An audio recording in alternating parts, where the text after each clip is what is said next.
हरे कृष्णा, राधे राधे। आइए जान लेते हैं कि बैसाख मास के शुक्ल पक्ष की मोहिनी एकादशी व्रत का महत्व बहुत अधिक है। इसमें अगर आप 2 वस्तु का दान कर लेते हैं तो करोड़ों वर्ष के पाप जो हैं वो आपके नष्ट हो जाते हैं। आपको इसमें सुख शांति की प्राप्ति होती है। तो आइए जान लेते हैं कि हमें करना क्या है और व्रत आपको कब रखना है। मोहिनी एकादशी का व्रत जो होता है बहुत पावन और पवित्र व्रत है। इस व्रत को कोई भी मनुष्य अगर करता है ना तो समस्त पाप से वो छूट जाते हैं।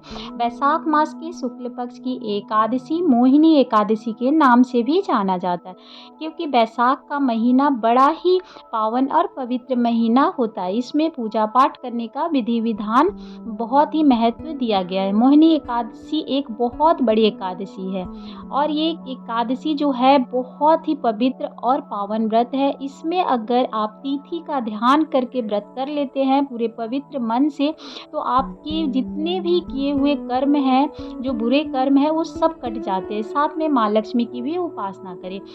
इस साल 7 मई 2025 को मोहिनी एकादशी व्रत का प्रारंभ हो रहा है, जो कि 10:25 पर आरंभ हो रही है और 8 मई 2025 गुरुवार के दोपहर में 12:35 पे समाप्त हो जाएगी। तो सूर्योदय यानी कि आपको व्रत जो रखना है सूर्योदय से ही लिया जाता है। तो व्रत जो है आप 8 मई को रखें, दिन गुरुवार है। उस दिन आप पूरे मन और श्रद्धा से भक्ति भाव से अपने वैष्णव स्वरूप को धारण करके आपको पूजा करनी है। जो कि विष्णु भगवान की पूजा जो करते हैं तो पीले वस्त्र धारण करें, साथ में पीले चौकी लगाए, उस पर पीले वस्त्र बिछा के भगवान श्री हरि विष्णु और माँ लक्ष्मी की प्रतिमा रख के आप पूजा कर सकते हैं। दिन बहुत ही शुभ है। इसमें आप कुछ उपाय भी करें जिससे कि आपको फल की प्राप्ति हो। माना यही जाता है कि व्रत में अगर छोटे छोटे उपाय कर लिया जाए तो समस्त पाप कट जाते हैं, साथ में माँ लक्ष्मी की कृपा भी आपको प्राप्त होती है। तो इस बार एकादशी का जो पारण है वो भी आप जान लीजिए। एकादशी व्रत का पारण है, क्योंकि देखिए व्रत अगर आप करते हैं तो व्रत का पारण अवश्य करने चाहिए। बहुत लोग क्या करते हैं कि व्रत तो करते हैं पर पारण नहीं करते। अगर आप पारण नहीं करते तो आपको संपूर्ण लाभ नहीं होगा। व्रत अगर आप किए हैं तो पारण भी समय पर ही आपको करने हैं। तो पारण का जो समय है 9 मई 2025 दिन शुक्रवार है, उस समय आपको पारण करनी है। 5:46 से लेके 7:46 तक व्रत का पारण आपको कर लेना है। उसके बाद आप कोई भी कार्य कर सकते हैं। अगर आप पारण कर रहे हैं तो सीधा आप जरूर निकालें, क्योंकि सीधा निकालने का फल बहुत अधिक मिलता है। तो व्रत का पारण जरूर करें। बहुत माताएं बहनें हैं कि कुछ अपने कार्य में लग जाती हैं तो पारण नहीं कर पाती। पारण में आपको चावल जरूर ग्रहण करने हैं। सीधा इसलिए निकाला जाता है कि अगर आप पूरे दिन व्रत किए हैं तो अपने हिस्से की जो भी आप दिन में 2 बार 1 बार भोजन करते हैं उतनी आप समर्थाएं अनुसार आप दान कर दें, जिससे कि आपको व्रत का पूर्ण फल प्राप्त हो। तो यही माना जाता है। अगर देखिए आपको वीडियो थोड़ी सी भी पसंद आती हो तो वीडियो को सब्सक्राइब जरूर कर लीजिएगा, लाइक भी कीजिएगा। कमेंट में आप जय माता दी लिख सकते हैं। तो आइए जान लेते हैं कि कौन सी ऐसी 2 वस्तु है जिसे आप दान करके समस्त पाप से छूट जाते हैं। माना जाता है कि इस साल की मोहिनी एकादशी का व्रत जो है शुक्रवार के दिन है तो बहुत शुभ है। इस दिन आप भगवान श्री हरि विष्णु की तो पूजा करें ही, साथ में आप केला वृक्ष की भी पूजा करें और गुड़ और चने की दाल जरूर चढ़ाएं। उस दिन आपको जितना भी भजन कीर्तन करना है आप कर सकते हैं। लेकिन अगर आप उस दिन चने गुड़ का दान कर देते हैं, अन्न का दान करते हैं, तो माना यही जाता है कि घर में कभी भी अन्न की कमी नहीं होती है। मोक्ष की प्राप्ति के बाद भी आपको जन्म मरण की जो चक्र होते हैं उससे आप छूट जाते हैं। तो इसीलिए यही माना जाता है कि अन्न का दान हमें अवश्य करनी चाहिए, जिससे हमारा घर का भंडार भरा रहे।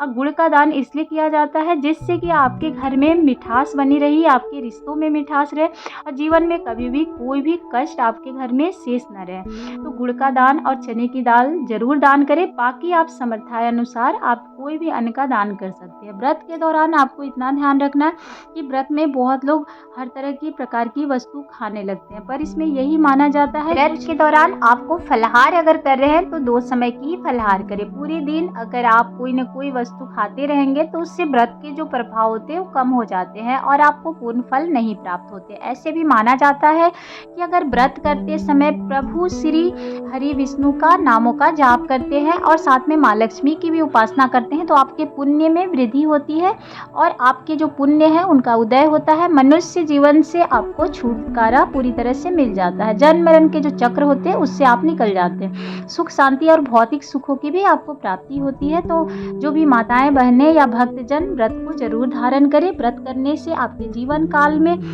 कोई भी अगर समस्या है तो वो भी छूट जाती है। और माना यही जाता है कि अगर कोई भी व्रत नहीं भी कर पाते हैं ना, तो भगवान श्री हरि विष्णु को एकादशी व्रत बहुत प्रिय है।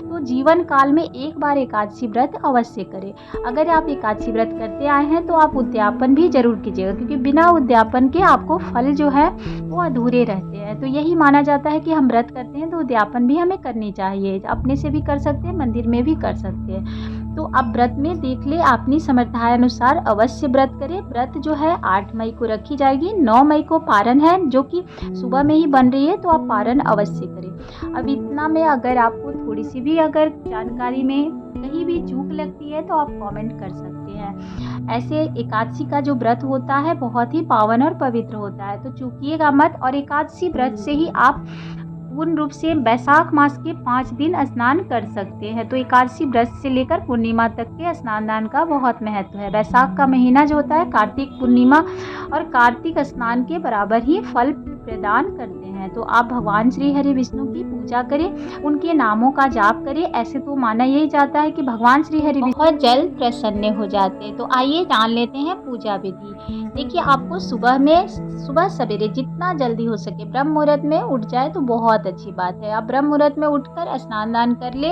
उसके बाद आप सूर्य देव को जल दे। संकल्प जरूर लेना है आपको। कोई भी व्रत अगर आप करते हैं तो मन में संकल्प लेकर ही आप पूजा करें। अब पूजा अपने मन और भाव से विधि विधान से करें। आप कोई भी चौकी लगाए, अगर आपके पास चौकी है तो, और नहीं तो पूजा स्थान पे भी आप पीले वस्त्र बिछाकर भगवान श्री हरि विष्णु के प्रतिमा या फोटो रखकर पूजा कर सकते हैं। अगर मूर्ति है तो चरणामृत से स्नान करा दे। फिर आप प्रसाद में, भोग प्रसाद है आपके पास, जरूर चढ़ाए।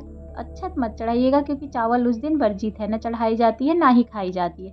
तो आप उनको अर्पित करें, धूप दीप दिखाएं।